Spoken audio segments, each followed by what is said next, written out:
Le doy la bienvenida en el estudio a Marcelo Fabián Monjes, escritor y especialista en la guerra de Ucrania. Gracias por estar aquí, bienvenido. Muchas gracias, Guillermo. Es un honor estar en tu noticiero, que me parece un lujo tu noticiero, por la forma que la conduces, por tu experiencia, por la sobriedad, la prolijidad. Así que te lo agradezco enormemente. Eres muy amable, gracias. Está presentando este libro, de hecho la presentación fue esta semana en el otro lugar de La Mancha, en la Ciudad de México, La encrucijada de la paz en Ucrania. El tema está más vivo que nunca. Acabamos de escuchar la nota en donde Estados Unidos presiona a Zelensky para que acepte el plan de paz que está imponiendo Estados Unidos, pues haciéndole grandes concesiones a Rusia, territoriales.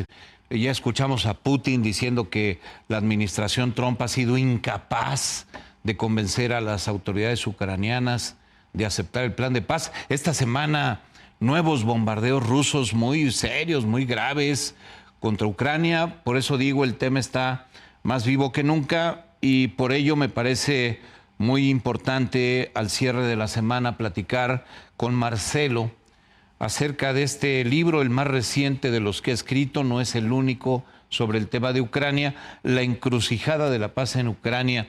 ¿Cómo ves el panorama en Ucrania, el panorama entre Rusia y Ucrania en el momento actual?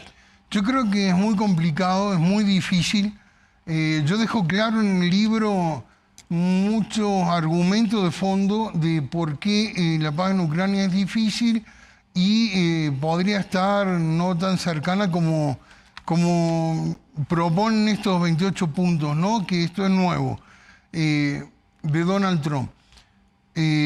Como tú comentas, lo presentamos este miércoles, nos fue muy bien en un lugar de La Mancha, la gente estuvo muy contenta, fue con un desayuno para la prensa, nos acompañó Marlene Pacini, la escritora que tiene 20 libros publicados, Gwendolyn Flores, Manuel Díaz, Pita Ojeda, Juan Pablo Marroquín, Antonieta Bonilla, y la gente se fue muy contenta. Y también con el análisis de los panelistas.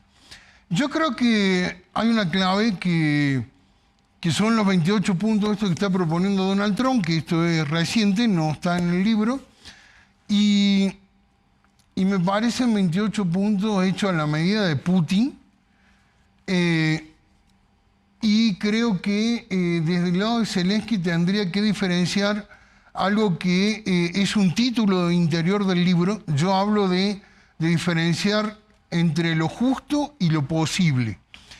Hay cosas de los 28 puntos que probablemente no sean justas para nada para Ucrania, como la reducción del ejército a 600.000 soldados. Pero hay otras que pueden ser razonables, como el hecho de el punto 3 de los 28 habla de que Rusia se comprometería a no intervenir militarmente en ningún otro país, ni en Ucrania ni en el resto de Europa. Lo cual ha sido uno de los argumentos más fuertes de Zelensky, ¿no? De decir, pues si perdemos Ucrania, van a seguir con ustedes, Putin va a seguir. Y los ha corrido con ese miedo. Yo creo que hay que mirar en el panorama actual un poco cómo se desempeñan los distintos actores principales en el orden internacional. Por ejemplo, hoy el secretario general de la ONU, Antonio Guterres, dijo que estaba en contra de que Ucrania cediera territorios. Bueno, ahí primero hay que ver que durante estos casi 4 años de guerra, en febrero se van a cumplir 4 años de guerra, la ONU no ha hecho nada. Antonio Guterres no hizo absolutamente nada respecto a la guerra en Ucrania. No tuvo una sola propuesta de paz, no generó una mediación. Entonces, si fuera un equipo de ajedrez de un lado y otro equipo del otro, él tendría derecho a decir, esa jugada no me gusta. Y sus compañeros o el resto del equipo le tendría que preguntar, ¿qué propones?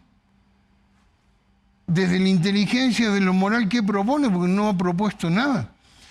El tema de ceder territorio. El tema de ceder territorio puede ser un tema muy serio, pero la verdad es que Ucrania no tiene cómo recuperar los territorios que tiene tomado Rusia.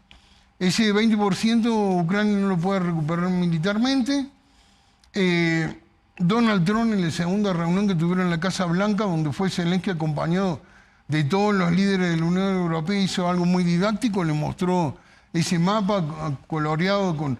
Los escuché y le dijo, está bien, pero esa parte coloreada la tienen los rusos, está ocupada.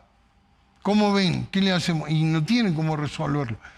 Yo creo que Zelensky está respondiendo a los 28 puntos diciendo que Ucrania se enfrenta a la pérdida de dignidad o a la pérdida de un socio muy importante, refiriéndose a Estados Unidos. Yo creo que perder algo que ya no lo tiene no es una pérdida de dignidad. O sea, lo que le pasaría a Ucrania sería lo mismo que hizo Finlandia que en la Segunda Guerra, que le tuvo que ceder el 20% del territorio a Rusia, para conservar el resto. Los 28 puntos, aunque no le va a gustar a Zelensky la mayoría, y lo más probable es que diga que no, yo en el libro analizo psicológicamente a Zelensky y a Putin y por qué es muy difícil que haya paz en Ucrania mientras Zelensky esté ahí. Ahora la posición de Trump es muy dura porque le dijo, le doy un plazo hasta el 27 de noviembre, que es el Día de Gracia en Estados Unidos, para que Ucrania responda. Yo creo que el tema de ceder territorio, primero, no tienen cómo recuperarlo, y segundo, Zelensky está diciendo, hoy dijo, yo no voy a traicionar a Ucrania. Bueno, el hecho de que sigan matando gente, masacrando gente, como le llama Donald Trump, que creo que es la palabra correcta, porque hay miles de muertos por mes, hay muchísimos muertos por semana. Eso no es traicionar a Ucrania, eso es ayudar a Ucrania. Hay que preguntarse. Además, a esto se le suma una cuestión muy seria. Los 28 puntos de la propuesta de Trump, esta presión enorme ahora, hacen es que lo agarren en medio de un escándalo de corrupción Sí. que lo ha debilitado políticamente. Esta semana. Todo esto ha pasado esta semana. Sí. A ver, para ir por partes, Marcelo, lo que está planteando Trump es muy pro-Putin. Sí, la verdad es muy pro. Es muy pro-Putin. El presidente de Estados Unidos quiere quedar bien con Vladimir Putin.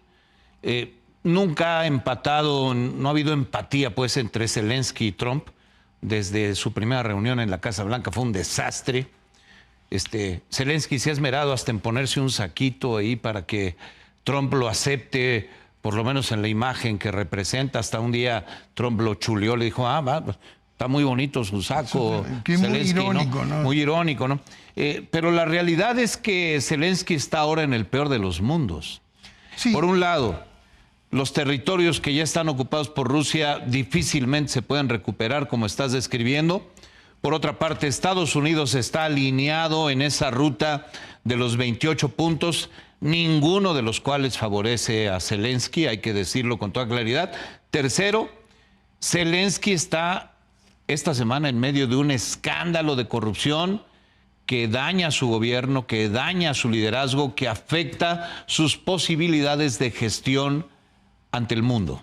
Yo creo que los 28 puntos muestran que Zelensky de fondo perdió definitivamente la simpatía, cualquier simpatía de Donald Trump.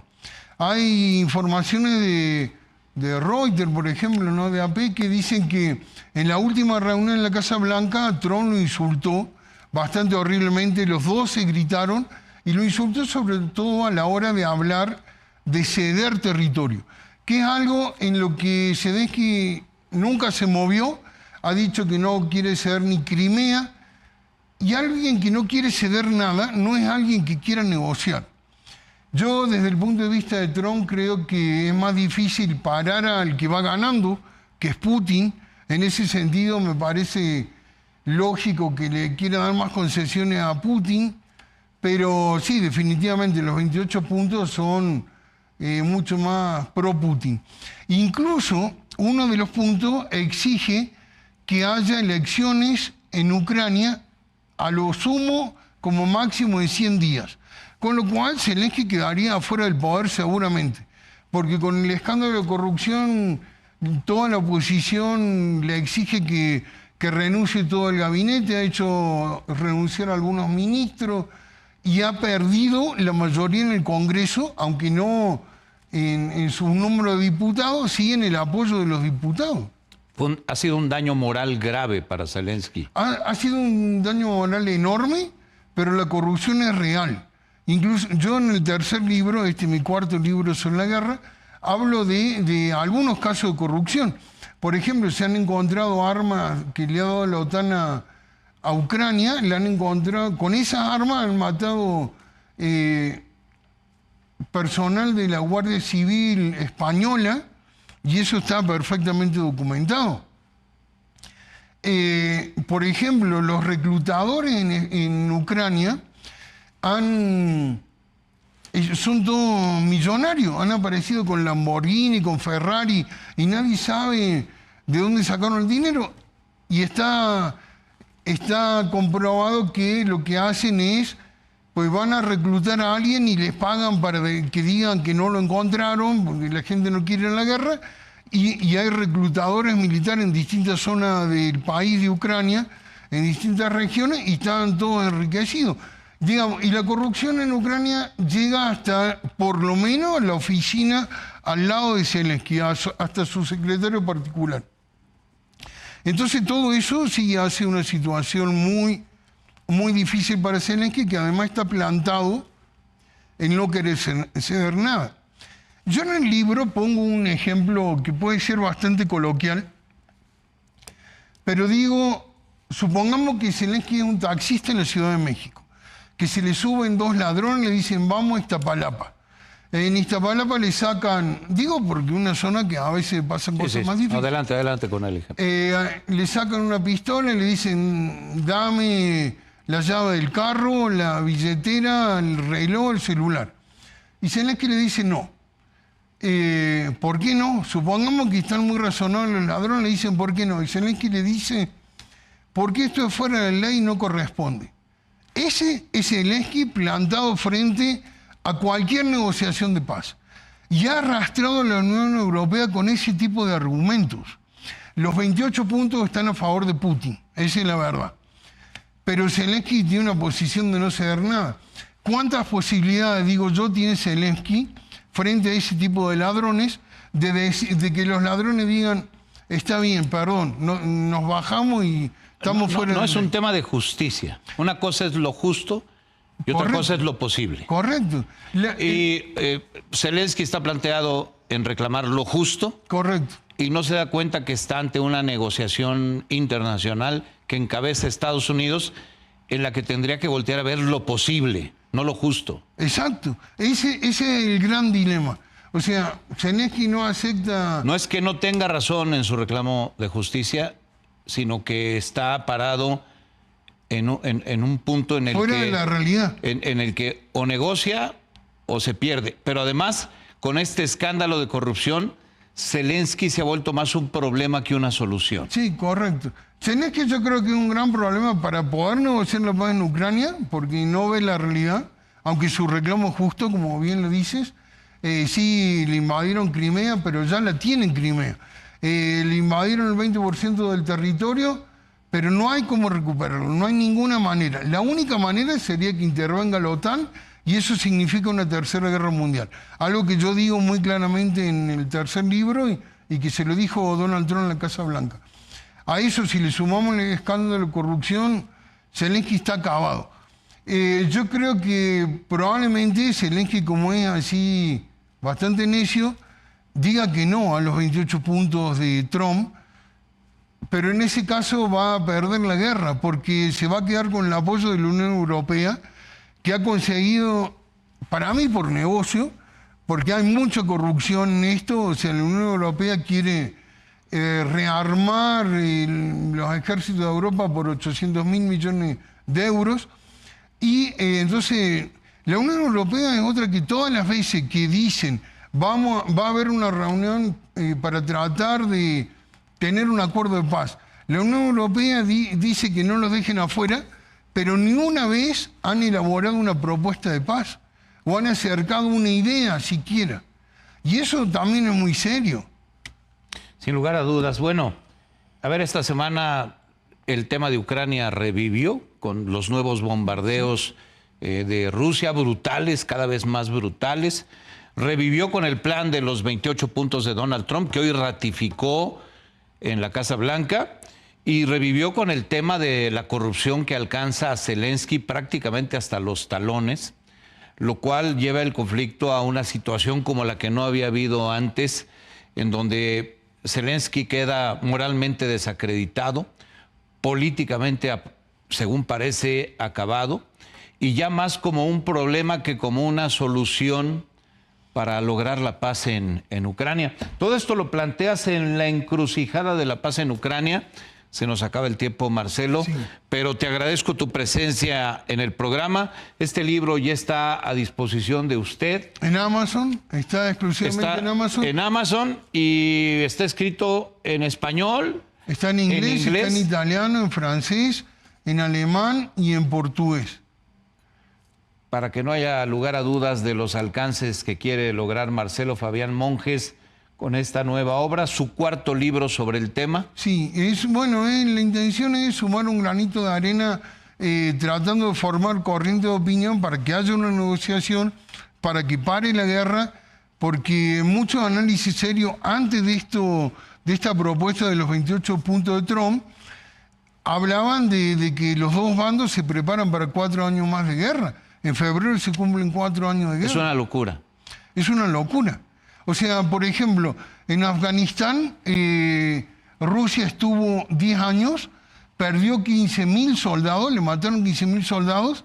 Acá llevan 4 años y Rusia lleva 1 millón de muertos. Es una locura. Es una locura. Y no plantear una solución y pretender que el conflicto se alargue por 4 años más es verdaderamente algo desproporcionado. Marcelo Fabián Monjes, gracias por estar aquí. Siempre es un gusto recibirte. Te agradezco enorme, Guillermo. Y agradezco esta aportación que haces a un tema ciertamente complejo. Muchas gracias, Guillermo. Es un honor enorme para mí estar contigo y estar en tu programa. Muchas gracias. Gracias. Gracias, Marcelo. Enseguida, autorretrato de Frida Kahlo fue subastado en 50.